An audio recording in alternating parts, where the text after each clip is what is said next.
सांसद जी, पार्टी ने एक बार फिर आप पर भरोसा जताया है, क्या कहेंगे?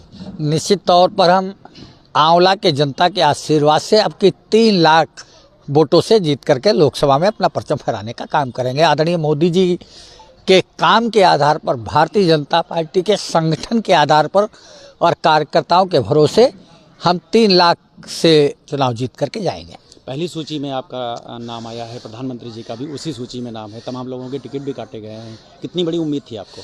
मुझे पूरी उम्मीद थी और मैं पार्टी नेतृत्व को, माननीय प्रधानमंत्री जी को, माननीय जेपी नड्डा जी को, अमित शाह जी को, राजनाथ सिंह जी को, जितने भी हमारे सभी नेतागण हैं, मैं हृदय से उनका धन्यवाद करना चाहता हूं कि उन्होंने इस लायक मुझे समझा और पहली सूची में ही मेरा नाम घोषित किया। चुनावी रणनीतिकार आप माने जाते हैं, क्या रणनीति इस बार रहेगी? क्या नए मुद्दे होंगे? क्या कुछ नया करेंगे इस बार? देखिए, हम कार्यकर्ताओं के बल पर हमेशा, चाहे रात के 2 बजे हों, जनता के लिए हमेशा तत्पर और तैयार रहे।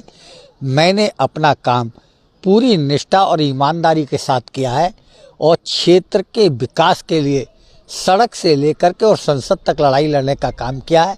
उसी आधार पर मुझे भरोसा है कि आंवला की जनता तीसरी बार 3 लाख के पार करा करके मुझे लोकसभा में भेजेगी। 370 हट चुकी है, भारतीय जनता पार्टी करेगी 370 पार। देखिए, 370 पार भारतीय जनता पार्टी, तो एनडीए का क्या हाल होगा? देखिए, निश्चित तौर पर 370 लगातार हमारे संकल्प पत्र में था, हमारे एजेंडे में था और 370 की जब बात होती थी तो विपक्षी कहते थे कत्लेआम हो जाएगा, खून की नदियां बह जाएंगी, लेकिन हमारे गृह मंत्री जी आदरणीय अमित शाह जी ने कहा कि एक कंकड़ भी नहीं चलेगा। और मैं बधाई देना चाहता हूं देश के गृह मंत्री जी को, उन्होंने धारा 370 को माननीय प्रधानमंत्री जी के आशीर्वाद के साथ 370 को समाप्त किया। तो जो प्रधानमंत्री जी ने नारा दिया है कि 370 भारतीय जनता पार्टी और एनडीए मिलाकर के 400 पार, तो निश्चित तौर पर इस बार रिकॉर्ड बनने जा रहा है और हम रिकॉर्ड सीटों के साथ पुनः तीसरी बार सरकार बनाने जा रहे हैं। कांग्रेस और सपा का गठबंधन है, कितनी बड़ी चुनौती मानते हैं इसको? देखिए, ऐसा है, अब इनके पास कुछ है तो है नहीं। पिछली बार भी सपा, बसपा, कांग्रेस, ऐरे गैरे, नत्थू कैरे सब मिल गए तो भी कुछ नहीं कर पाए, तो अब ये क्या करेंगे?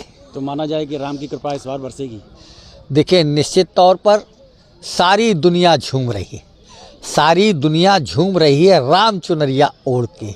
दीप जले हैं गली गली, लगी पताका भारत के हर मोड़ पर। तो जिस पर राम की कृपा होती है उस पर कृपा सब करते हैं।